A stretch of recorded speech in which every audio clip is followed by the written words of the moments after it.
Hello, I'm Luke Catford. I'm joined by Joe Edwards here at the Express and Star. Joe, one man who's back in fine form for Wolves, Mr. Diogo Jota. He is in very, very good form, and it's that old adage, isn't it? Once one goes in, they'll go, they'll come in a bucket load, and hopefully that does prove to be the case. But two in his last two, and Newcastle just couldn't handle him at St James's Park, showing that tendencies that he showed last season as Wolves stormed the Championship, just getting at players, driving at them, having that kind of that confidence. That's the big word, isn't it? Yeah. Confidence. He just looked absolutely, like he had none of it, or very short in it for large spells of this season so far. But since that Chelsea goal, it's just been rejuvenated, and this is only good news for Wolves. And I mean, you look at that Wolves team at the moment, and there's obviously been a lot to shout about. These back-to-back Premier League wins, the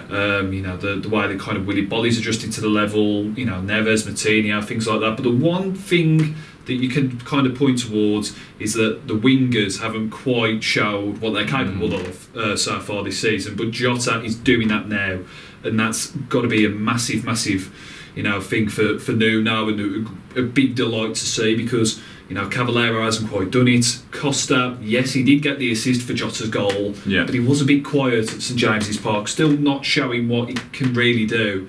But Jota, back to his scintillating best against the Magpies. Just takes that touch to control it before just slotting it past the keeper. I mean, you're looking at it in live time, and it looks like, oh well, it's an easy finish, but he has to take the touch, set himself, guide it past the keeper. It's not easy. And then, of course, his large-handing Matt Doherty's winner. He picks up the ball on the halfway line, and I think Tim Spears, my esteemed colleague, said that it was a Maradona-esque run. That might be a little bit strong, but it was a fantastic run from him. And then, of course, forcing the save from Dubravka. But Matt Doherty, Mr. Right Place, Right Time, as he's proving himself to be.